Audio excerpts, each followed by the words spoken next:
Bonjour, bonjour, bonsoir, bonsoir. Une nouvelle vidéo aujourd'hui. C'est une vidéo que j'aurais dû faire vendredi et qu'en fait que je n'ai pas pu faire et j'aurais dû faire samedi, mais j'étais très occupé.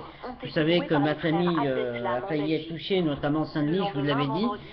Tout va très bien pour mon frère et ma mère m'a rassuré.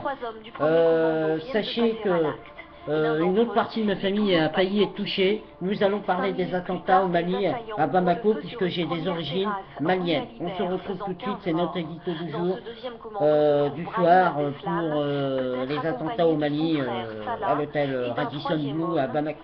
Nous nous retrouvons donc pour notre édito spécial sur les attentats au Mali à Bamako. Sachez qu'il y a eu 28 morts dans cet attentat. C'était dans un hôtel au Mali, à Bamako, donc j'ai des origines maliennes. Je n'ai aucun contact avec ma famille au Mali, ça fait très très longtemps que j'y suis pas allé, depuis 1982. Et c'est vrai qu'il y a eu 28 morts. Et cet attentat s'est passé au moment d'une conférence internationale sur le terrorisme en présence de militaires et de gens très importants, et notamment de Français. Vous savez que la France a 28 morts dans cet attentat au Mali à Bamako.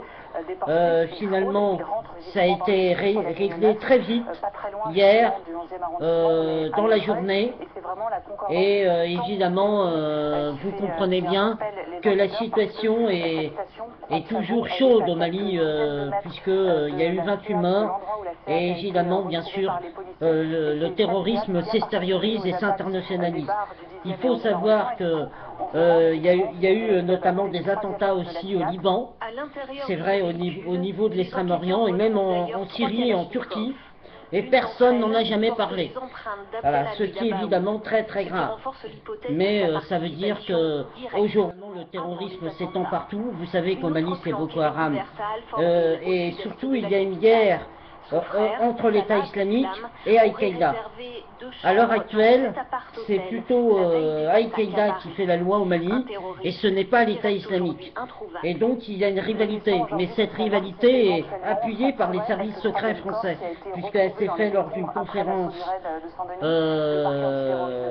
internationale au Mali, avec à l'hôtel Radisson Blu. Donc il y a eu 28 morts, le problème est réglé, et tout ça c'est la faute. C'est vrai qu'aujourd'hui, la situation est quand même dramatique et toujours tendue au Mali.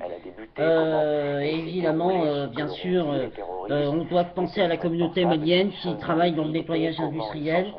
Et évidemment, c'est très important tout ça. Hein. Alors, on se retrouve bientôt pour de nouvelles informations, un nouveau édito. Mangez bien des gâteaux au chocolat, pas de bêtises en mon absence, et surtout pas comme François. Et soyez prudents. Surtout les teintes de couleur et les teintes basanées, comme je l'ai dit.